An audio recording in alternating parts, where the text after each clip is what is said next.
नमस्कार। सभी सनातन धर्मशास्त्रों की चर्चा का पुनः स्वागत है। आज मैं आपके सामने उपस्थित हूँ इसलिए वट सावित्री व्रत की जो कथा है उस कथा को लेकर के आपके सामने उपस्थित हुआ हूँ। तो सज्जनों, वट सावित्री व्रत की जो कथा है वो इस प्रकार से है कि एक समय की बात है कि मद्र देश में अश्वपति नाम के एक महान प्रतापी और धर्मात्मा राजा राज्य करते थे। उनकी कोई संतान नहीं थी।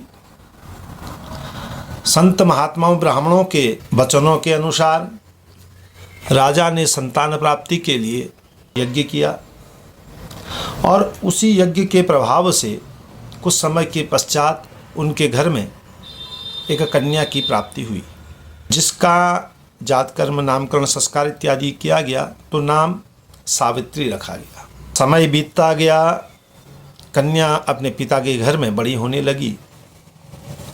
जब सावित्री विवाह के योग्य हुई तो उसके पिता ने आज्ञा दी कि सावित्री तुम अपने योग्य वर को खोज सकती हो। तब सावित्री ने राजा धुमत्सेन के पुत्र सत्यवान को पति के रूप में वर्ण किया।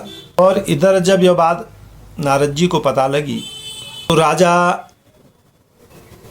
अश्वपति के पास वो नारद जी पहुंचते हैं, उनको बतलाते हैं कि आपकी जो कन्या सावित्री है इसने वर को खोजने में भूल करी है।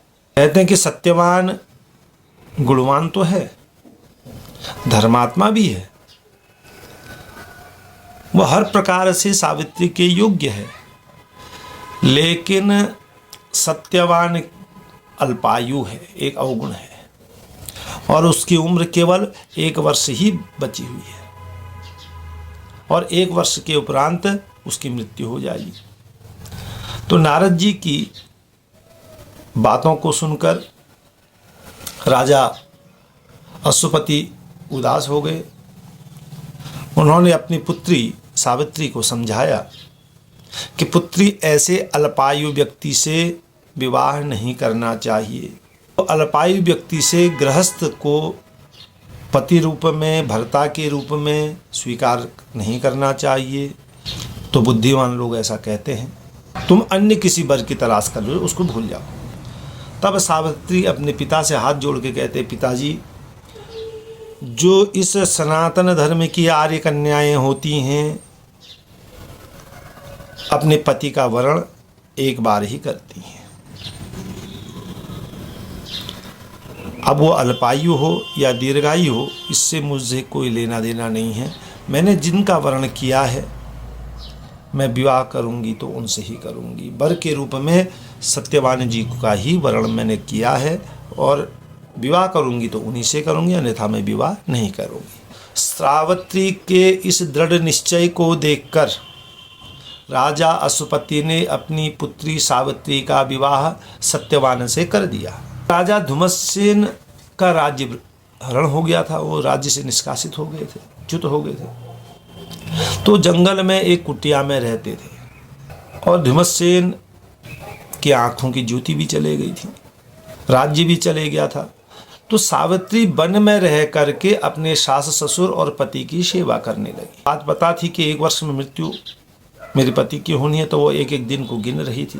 तक मृत्यु का समय नज़दीक आया तो वो धीरे धीरे क्या करने लगी, उपवास करने लगी। और जो नारद जी ने मृत्यु का दिन बतलाया था, उसी दिन सत्यवान प्रातःकाल उठा, कुल्हाड़ी लेकर लकड़ी काटने जंगल में जा रहा था।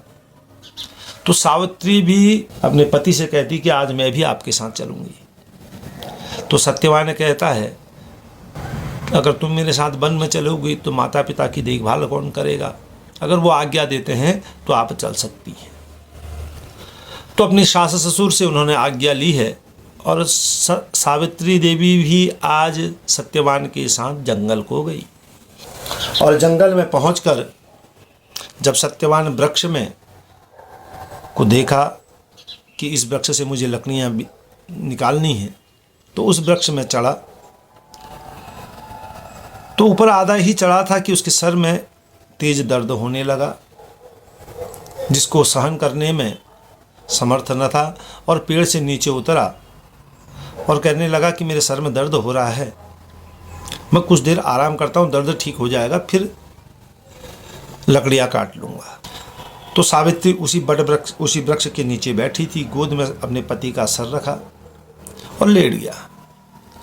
थोड़ी देर में सावित्री देखती क्या है कि दूतों के साथ धर्मराज जी हाथ में पास लेकर के वहाँ पर खड़े हुए हैं। यमराज सत्यवान के अंगुष्ठ प्रमाण, उसके शरीर से जो अंगुष्ठ प्रमाण वो जीव है, उस जीव को लेकर दक्षिण दिशा की ओर चल दिए। तो सावित्री ने भी अपने पति का शरीर जमीन में रख कर के उनके पीछे पीछे चल दी। सावित्री को पीछे आते हुए देखकर धर्मराज ने कहा कि हे पतिपरायण सावित्री, जहाँ तक मनुष्य साथ आता था साथ निभाया है, अब तुम वापस लौट जाओ। तो यह सुनकर सावित्री बोली, जहाँ तक मेरे पति जाएंगे मैं भी वहीं जाना चाहिए, यही एक पतिव्रता स्त्री के लिए सनातन सत्य है। पति का अनुसरण करना ही पतिव्रता का कर्तव्य है।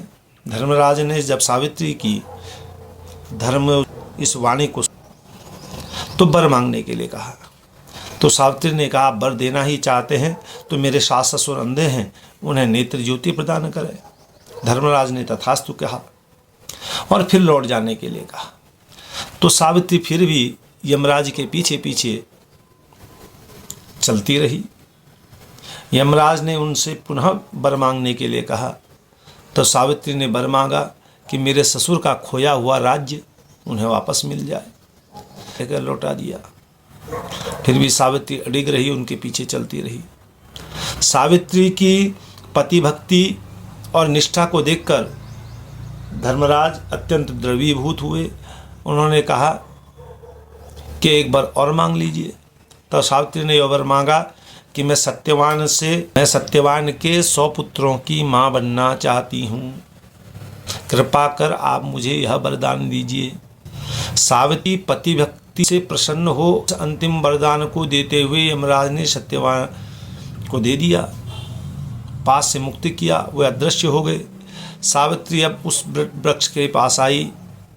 बड़ वृक्ष के नीचे पड़े सत्यवान के मृत शरीर के जीव का संचार हुआ और वह उठकर बैठ गया और प्रसन्न होकर के घर लौटे। तो वापस आकर देखते हैं कि माता पिता की नेत्र ज्योति वापस मिल गई है, उनका खोया हुआ राज्य उनको प्राप्त हो गया है।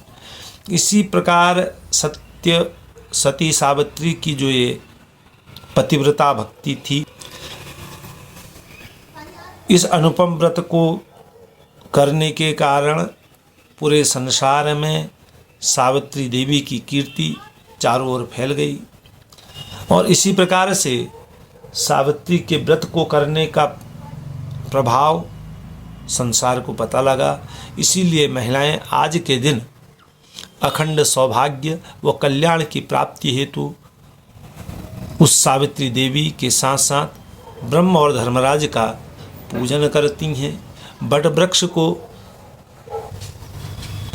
मतलब किसी की जल देना उसके वृद्धि का कारक माना गया है। तो यह कथा बट सावित्री की जो है व्रत करने के पश्चात यह कथा सभी लोगों को श्रवण करनी चाहिए। श्रवण करने से अनेक प्रकार के सुख प्राप्त होते हैं।